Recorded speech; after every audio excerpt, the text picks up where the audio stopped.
Doktor Zizit, 1 yaşındaki kızı Maya'yı kaçakçı Ebu Şebab'a teslim ettikten sonra havaalanına gitti. Plan belliydi. Önce kaçakçı adam kızını kendi kızının pasaportuyla kontrol noktasından geçirip uçağa binecek, ardından da doktor yine kaçakçının ayarladığı sahte Brezilya pasaportuyla aynısını yapacaktı. Aynı uçakta farklı koltuklarda olacaklardı. Plan istediği gibi gitmezse biricik bebeği Maya'yı doğru düzgün tanımadığı kaçakçı bir adamla başka bir ülkeye göndermiş olacak ve kendisi Atina'da kalacaktı.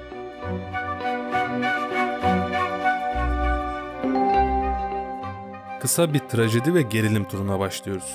Çayınızı kahvenizi hazırlayın ve videoyu severseniz beğenmeyi lütfen unutmayın.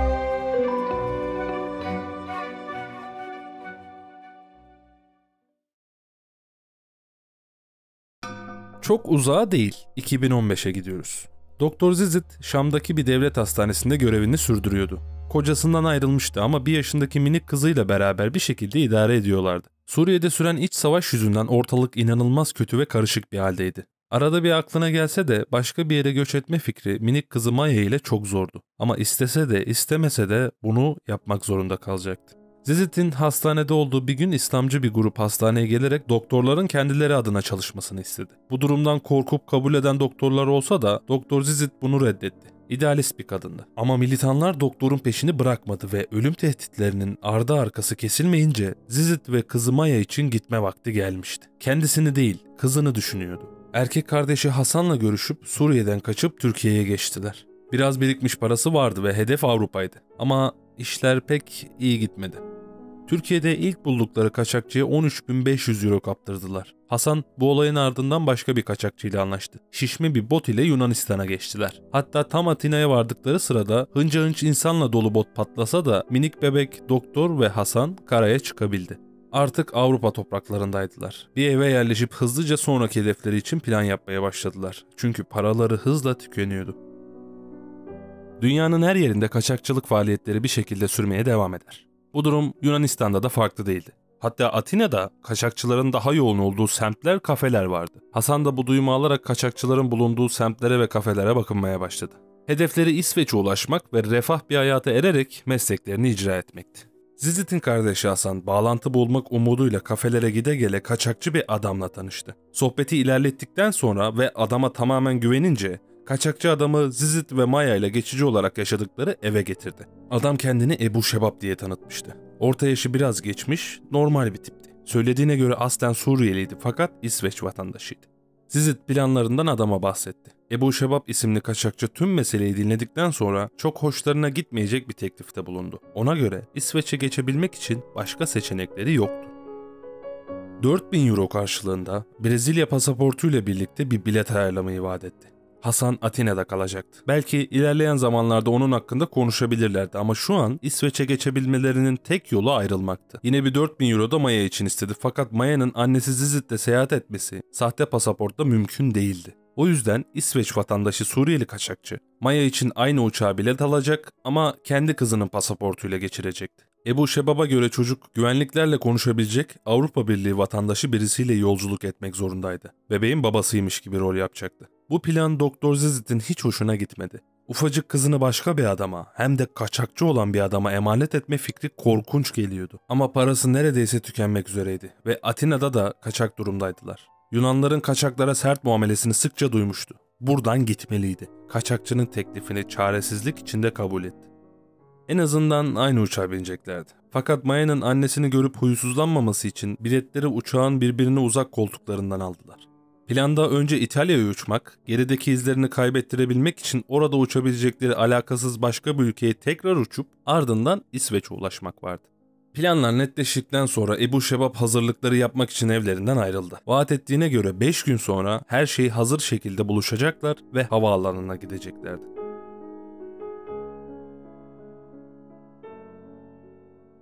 Zizit doğal olarak da Maya daha önce hiç uçağa binmemişti. Havaalanında ne olacağına dair en ufak bir fikri bile yoktu. Hazırlık yapmaya başladı. Kızı Maya'nın biberonunu, giysilerini, emziğini hazırladı. Kafasının bir yanında korku, bir yanında umut vardı. Ebu Şebab 5 günün ardından Maya'yı teslim aldı. Maya giderken Zizit kızını öptü, kokladı, korkmaması gerektiğini söyledi.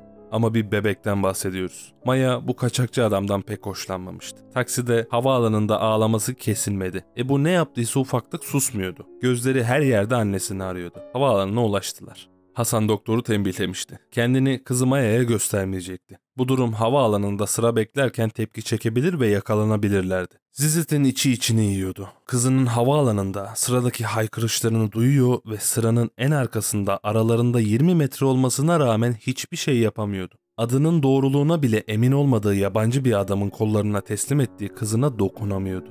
Ama her şey onun için, kızı Maya içindi.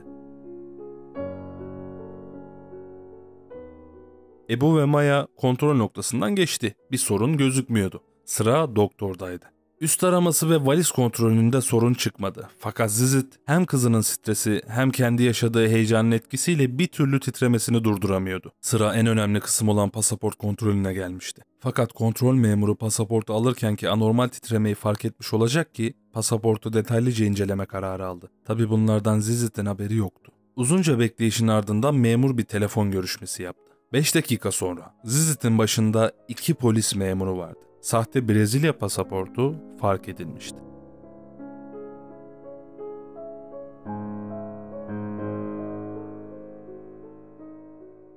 Doktor Zizit'in havaalanından nasıl ve ne zaman çıktığı bilinmiyor. Maya'ya zarar verir korkusuyla havaalanında Ebu Şebab'ın adını veremedi. Fakat çocuğu Maya gerçek adını bile bilmediği bir adamla bir kaçakçıyla uçağa binip gitmişti. Çılgına dönmüştüm. Adeta delirdim. Kızımı Suriye'den çıkartmıştım. Denizlerde hayatını tehlikeye atmıştım ve şimdi gidivermişti. Bu adamın adını, nerede oturduğunu bile bilmiyordum. Sadece yürüyordum. Aklım durmuştu. Düşünemez haldeydim. Kızımı kaybettiğimi düşünüyordum diye anlatıyor yaşadıklarını. Havaalanının dışında bekleyen Hasan'ın yanına gitti. Hasan, Zizit'e kaçakçı Ebu Şebap'la parasını İsveç'e ulaştıklarında ödemek üzere anlaştıklarını, dolayısıyla mutlaka kendileriyle temas kuracağını telkin etti. Kaldıkları eve geri döndüler. Zizit zor ayakta duruyor, artık ağlayamıyordu bile. Hasan her dakika yeğenini alıp götüren kaçakçı Ebu Şebap'ı arıyordu. 6 saatin sonunda Hasan arama sıklığını onarlı dakikalara çıkarttığı sırada telefon çaldı. Arayan Ebu Şebap'tı.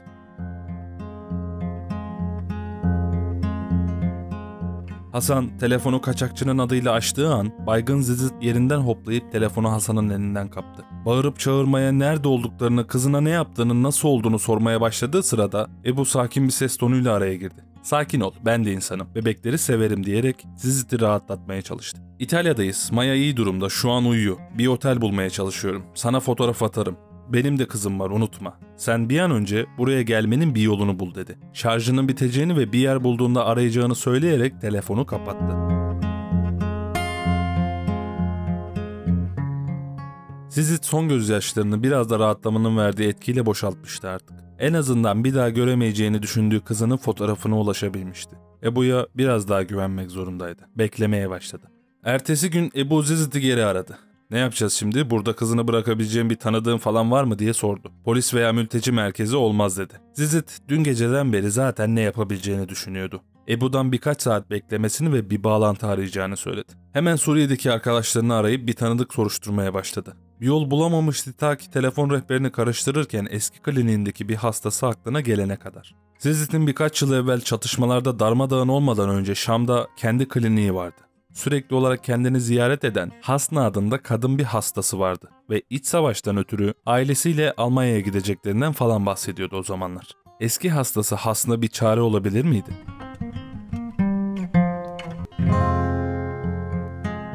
Tanıdıklardan kadının yeni numarasını bulup hemen aradı. Uzunca süren yalvarmaların ardından Hasna, Maya'yı mülteci olarak yaşadıkları Almanya'ya Dortmund'a getirebilirlerse Zizit gelene kadar bir süre bakabileceğini söyledi. Doktor hemen Ebu Şebab'ı geri aradı ve Almanya olayından bahsetti. Bu duruma Ebu hiç memnun olmasa da henüz parasını alamamıştı ve kabul etmek zorundaydı. Birkaç gün sonra kaçakçı Şebab Almanya'ya geçmişti. Zizit'i arayıp belirtilen adrese Maya'yı kapının önüne bıraktığını ve Hasna'yı arayıp çocuğu kapıdan almalarını, kendisinin görünmemesi gerektiğini söyledi. Hasna hemen kapıya gidip minik Maya'yı eve aldı. Zizit'i arayıp iyi olduğunu haber verdi. Doktor rahatlamanın etkisiyle hıçkıra hıçkıra ağlamaya başladı. Kızı Maya artık daha güvenli bir yerdeydi. Ebu Şebab da parasını almıştı. Doktor Atina'dan Almanya'ya gidebilmenin yollarını ararken Hasna ona her gün fotoğraflar gönderiyordu. Telefonda Zizit'e başlangıçta Maya korku içindeydi ama birkaç gün içinde yanımdan ayrılmaz oldu. Nereye gitsem bana yapışmış gibi peşimden geliyor. Merak etme, o güvende dedi. Ebu Şebab doktora tekrar ulaştı ve Atina'da bulunan tanıdıklarından birinin Zizit'e Almanya'ya gitmesi için yardımcı olabileceğini söyledi. Adamın kızını istediği yere bırakmış oluşundan ve geçen sefer havaalanında kendi hatasından yakalandığı için tekrar Ebu'nun sözüne güvendi ve kaçakçının tanıdıklarıyla iletişime geçti. Yeni kaçakçı Zizit'e sahte bir İtalyan pasaportu ve Avusturya'ya bir uçak bileti ayarladı. Zizit bu sefer daha kararlıydı ve kızına ulaşmak zorundaydı. Sakin kaldı. Havaalanında bir aksilik yaşamadan Avusturya'ya geçebilmişti. Bu sefer planda bir aksilik olmamıştı. Avusturya'dan taksiyle bir tren garına gidip gece Frankfurt'a ilk giden trene bindi. Trende uyuyakaldım, çok yorgunum. Rüyamda Maya'yı görüyordum diye anlatıyor. Birden birisinin pasaport kontrolü diye bağırmasıyla uyandı. Hava aydınlıktı. Sabah olmuştu. Uyku mamurluğuyla hazırlıksız yakalandı. Korku içinde ve titreyerek sahte İtalyan pasaportunu çantasından çıkartıp görevliye verdi. Görevli Zizit'in titremesinden mi işkillendi yoksa sempatiklik olsun diye mi bilinmez İtalyanca bir şey sordu. Tabi Zizit'in İtalyanca hakkında hiçbir fikri yoktu. Cevap veremedi. Sadece yarım İngilizce ile nerede olduklarını sordu. Görevliden Almanya cevabını alınca kızı Maya ile aynı topraklarda olduğunu öğrenince kendini tutamayıp ağlamaya başladı. Kendimi kaybettim. Görevliye ben Suriyeliyim, İtalyan değilim, lütfen bana yardım edin, bebeğimi bulmaya çalışıyorum dedim. Başından geçenlerin hepsini anlattı. Almanlar çok iyi insanlar diye ekledi. Yine de Zizit sahte belgeyle seyahat ettiği için 500 euro para cezasına çarptırıldı. Kaçakçı hakkında sorguya çekildi ve Münih'teki bir mülteci merkezine sevk edildi. Bunlar yaşanırken Zizit'in ifadesi İngilizce alınmıştı. Fakat İngilizcesi çok iyi olmadığı için verdiği ifadeye göre polis doktorun eski hastası olan kadının kaçakçılık yaptığını sanarak gece vakti Maya'ya bakan hastanın evine baskın yaptı. Ama olayın aslı hastanın ifadeleri ve Zizit'in düzeltmeleriyle aydınlandı. Zizit ise Münih'te yerleştirildiği mülteci kampında kızından ayrı 2 hafta daha kalmaya devam etti. Dortmund'da kızının olduğu yerde bir kampa yerleştirilme talebine cevap gelmeyince daha fazla dayanamayarak bir gece yarısı kamptan kaçıp Dortmund'da hastanın evine gitti. Kızına kavuştu. Kızından ayrı yaklaşık bir ay geçiren Zizit 10 kilodan fazla vermişti. Maya ilk başta annesini tanımayıp ağlasa da Zizit 3 saat boyunca Maya'ya sarılmaya devam etti ve sonunda Maya da annesini hatırlamıştı. Zizit bebeği Maya'yı alıp Alman polisine teslim oldu. Dortmund'da beraber bir mülteci kampına yerleştirildiler. Kızı artık yanında ve güvendeydi.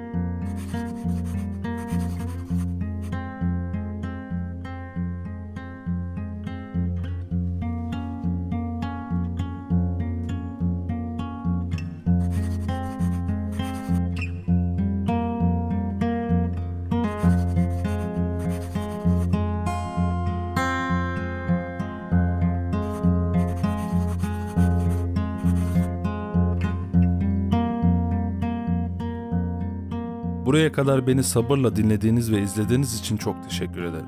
Eğer video hoşunuza gittiyse beğenmeyi ve yorum yapmayı unutmayın. Bunlar benim için çok önemli. Her zaman olduğu gibi bir sonraki videoya dek iyi olun.